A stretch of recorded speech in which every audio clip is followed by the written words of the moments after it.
Rebels ವಿರುದ್ಧ BJP ರಾಜ್ಯಾಧ್ಯಕ್ಷರಿಗೆ ಇದು ಮೊದಲ ಹಿನ್ನಡೆ. ವಿಜೇಂದ್ರರಿಗೆ ಅವಮಾನ.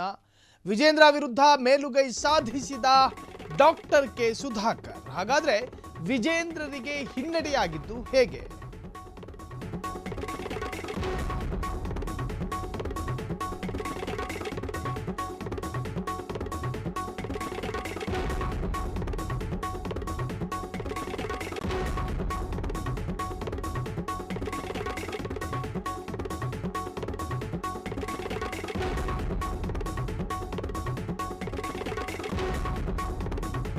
ರೆಬೆಲ್ಸ್ ವಿರುದ್ಧ ಬಿಜೆಪಿ ರಾಜ್ಯಾಧ್ಯಕ್ಷರಿಗೆ ಮೊದಲ ಹಿನ್ನಡೆ. ವಿಜೇಂದ್ರ ವಿರುದ್ಧ ಮೇಲುಗೈ ಸಾಧಿಸಿದ ಚಿಕ್ಕಬಳ್ಳಾಪುರ ಸಂಸದ ಕೆ ಸುಧಾಕರ್.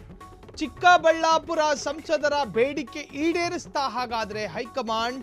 ಚಿಕ್ಕಬಳ್ಳಾಪುರ ಬಿಜೆಪಿ ಜಿಲ್ಲಾಧ್ಯಕ್ಷರ ನೇಮಕಾತಿ ಆದೇಶಕ್ಕೆ ತಡೆ ಒಡ್ಡಲಾಗಿದೆ. ಕೇಸರಿ ಕೋಟೆಯಲ್ಲಿ ಅಸಲಿಗೆ ಆಗುತ್ತಿರುವುದಾದ್ರೂ ಏನು? ರೆಬೆಲ್ಸ್ ವಿರುದ್ಧ ಬಿಜೆಪಿ ರಾಜ್ಯಾಧ್ಯಕ್ಷರಿಗೆ ಮೊದಲ ಹಿನ್ನಡೆ.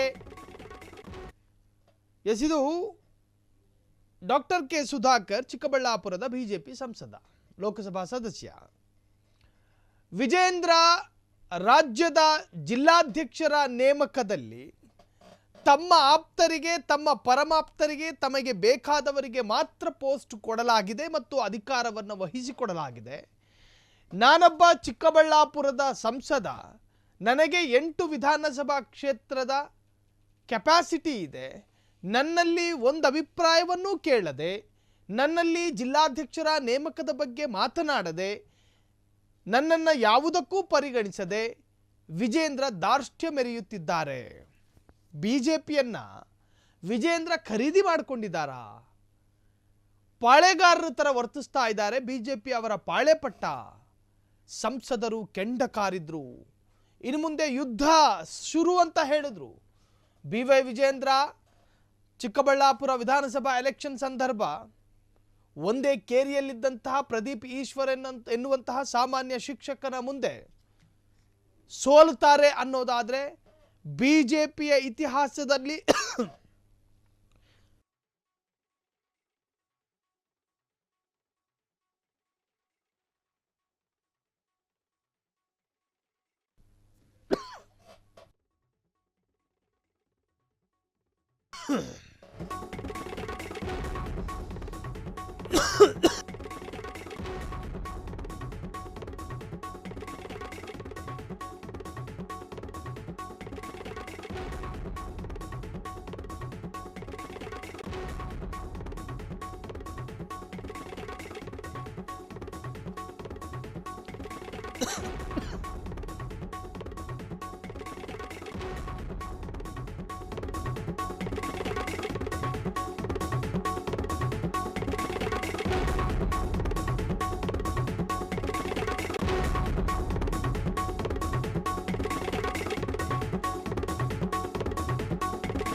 ವಿಜೇಂದ್ರ ಜಿಲ್ಲಾಧ್ಯಕ್ಷರ ನೇಮಕಾತಿಯಲ್ಲಿ ಬರೀ ಅವರ ಪರಮಾಪ್ತ ಬಳಗದವರನ್ನೇ ಆರಿಸಿದ್ರು.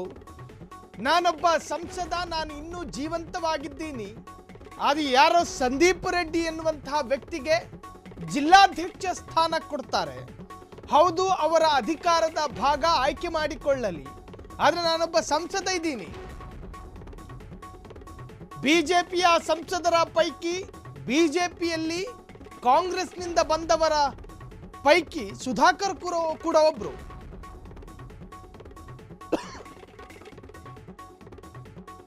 ಸುಧಾಕರ್ ತರಾಟೆಗೆ ತೆಗೆದುಕೊಂಡ್ರು BY ವಿಜೇಂದ್ರರನ್ನ. ನನ್ನ ಬಳಿ ಅಭಿಪ್ರಾಯ ಕೇಳಬೇಕಾಗಿತ್ತು, ರಾಜಕೀಯವಾಗಿ ನನ್ನ ಜೊತೆ ಚರ್ಚೆ ಮಾಡಬೇಕಾಗಿತ್ತು. ಅವರನ್ನ ತರಾಟೆಗೆ ತೆಗೆದುಕೊಂಡ್ರು. ವಿಜೇಂದ್ರ ಎಲ್ಲಿಯೂ ಕೂಡ ಅದಕ್ಕೆ ಪ್ರತಿಕ್ರಿಯಿಸುವಂತಹ ಪ್ರಯತ್ನ ಮಾಡಿರಲಿಲ್ಲ. ಆದರೆ ವಿಜೇಂದ್ರರಿಗೂ ಕೂಡ ಒಂದು ನೋಟಿಸ್ ಬರುತ್ತೆ. ನೀವು ಚಿಕ್ಕಬಳ್ಳಾಪುರ ಜಿಲ್ಲಾಧ್ಯಕ್ಷರ ನೇಮಕವನ್ನು ತಡೆ ಒಡ್ಡಬೇಕಿತ್ತು, ಹೋಲ್ಡ್ ಮಾಡಿ ಅಂತ ಒಂದು ನೋಟಿಸ್ ಬರುತ್ತೆ. ಅದರ ಅರ್ಥ ಕೆ ಸುಧಾಕರ್ ಪರ ನಿಂತ್ಕೋತಾ ಹೈಕಮಾಂಡ್ ನಾಯಕರು. ಒಂದು ವೇಳೆ ಕೆ ಸುಧಾಕರ್ ಮುಂದುವರೆದು ಮತ್ತೆ ಕಾಂಗ್ರೆಸ್ಸಿಗೆ ಹೋದರೆ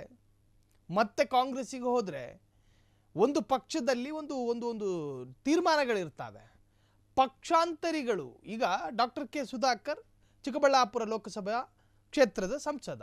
ಒಂದು ವೇಳೆ ಕಾಂಗ್ರೆಸ್ಸಿಗೆ ಹೋದರೆ ಅವರ ಸಂಸದ ಸ್ಥಾನ ಹಸಿಂದಾಗೋ ಸಾಧ್ಯತೆಗಳಿದ್ದಾವೆ. ಪಕ್ಷಾಂತರಿಗಳಿಗೆ ಪಕ್ಷದಿಂದ ಅಸಿಂಧು ಮಾಡುವಂತಹ ಎಲ್ಲ ಅಧಿಕಾರಗಳು ಕೂಡ ಇರ್ತವೆ.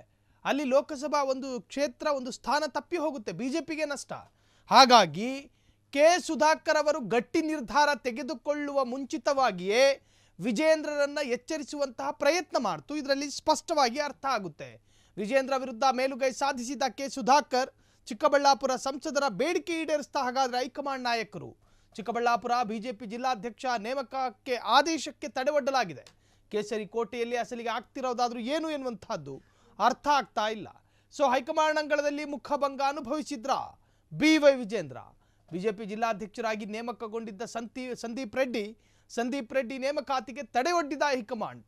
ಸಂದೀಪ್ ರೆಡ್ಡಿಯನ್ನ ಜಿಲ್ಲಾಧ್ಯಕ್ಷರಾಗಿ ನೇಮಿಸಿದ್ದ BY ವಿಜೇಂದ್ರ ನಡೆಯನ್ನ ಪ್ರಶ್ನಿಸಿದ್ದ ಡಾಕ್ಟರ್ ಕೆ ಸುಧಾಕರ್. ಹಾಗಾದ್ರೆ ಒಬ್ಬ ರಾಜ್ಯಾಧ್ಯಕ್ಷನಾಗಿ ಜಿಲ್ಲಾಧ್ಯಕ್ಷರ ಆಯ್ಕೆಯಲ್ಲಿ ತನ್ನ ಸ್ವತಂತ್ರ ಅಧಿಕಾರವನ್ನು ಬಳಸೋ ಹಾಗಿಲ್ವಾ? ವಿಜೇಂದ್ರಗೆ ಇದು ಅತಿದೊಡ್ಡ ಮುಖಭಂಗ. ವಿಜೇಂದ್ರ ನಿರುತ್ಸಾಹಕ್ಕೆ ಒಳಗಾಗುವಂತಹ ಸಾಧ್ಯತೆಗಳು ಕೂಡ ಇರ್ತವೆ. ನನ್ನ ಕೆಲಸಕ್ಕೆ ತಡೆಯೊಡ್ಡುವಂತಹ ಪ್ರಯತ್ನ ಡಾಕ್ಟರ್ ಕೆ ಸುಧಾಕರ್ ಮಾಡ್ತಾ ಇದ್ದಾರೆ. ಹಾಗಾಗಿ ಸುಧಾಕರ್ ವಿರುದ್ಧ ರಾಜಕೀಯವಾಗಿ ಸಮರ ಸಾರಲೂಬಹುದು ವಿಜೇಂದ್ರ. ಇಲ್ಲಿವರೆಗೂ ಪ್ರತಿಕ್ರಿಯೆ ಹೆಸರಿನಲ್ಲಿ ಅವಾಚ್ಯವಾಗಿ ಬೈಯುವಂತಹ ಕೆಲಸ ವಿಜೇಂದ್ರ ಮಾಡಲಿಲ್ಲ. ಯತ್ನಾಳ್ ಮಾತನಾಡಿದ ಹಾಗೆ, ಡಾಕ್ಟರ್ ಕೆ ಸುಧಾಕರ್ ಮಾತನಾಡಿದ ಹಾಗೆ, ರಮೇಶ್ ಜಾರಕಿಹೊಳಿ ಮಾತನಾಡಿದ ಹಾಗೆ, ಸಿದ್ದೇಶ್ವರ್, ಪ್ರತಾಪ್ ಸಿಂಹ, ಹೀಗೆ ಹಲವು ಇನ್ನು ಬಿಜೆಪಿಯಿಂದ ಉಚ್ಚಾಟನೆಗೆ ಒಳಪಟ್ಟಂತಹ ಬಂಡಾಯ ಅಭ್ಯರ್ಥಿ ಈಶ್ವರಪ್ಪ ಕೂಡ ಅದೇ ಥರ BY ವಿಜೇಂದ್ರ ವಿರುದ್ಧ ಸೆಟೆದು ನಿಂತಿದ್ರು. ಸೊ ಎಲ್ಲದರ ನಡುವೆ ಈಗ ವಿಜೇಂದ್ರರಿಗೆ ಹಿನ್ನಡೆಯಾಗಿರುವಂತಹದ್ದು ಡಾಕ್ಟರ್ ಕೆ ಸುಧಾಕರ್ ಪರ ಹೈಕಮಾಂಡ್ ನಾಯಕರು ನಿಂತುಕೊಂಡಿದ್ದಾರೆ ಎನ್ನುವಂತಹದ್ದು ನಿಜಕ್ಕೂ ಕೂಡ ಬಿಜೆಪಿ ವಲಯದಲ್ಲಿ ಬಹಳಷ್ಟು ಅಲ್ಲೋಲ ಕಲ್ಲೋಲ ಸೃಷ್ಟಿಗೆ ಕಾರಣವಾಗ್ತಾ ಇದೆ.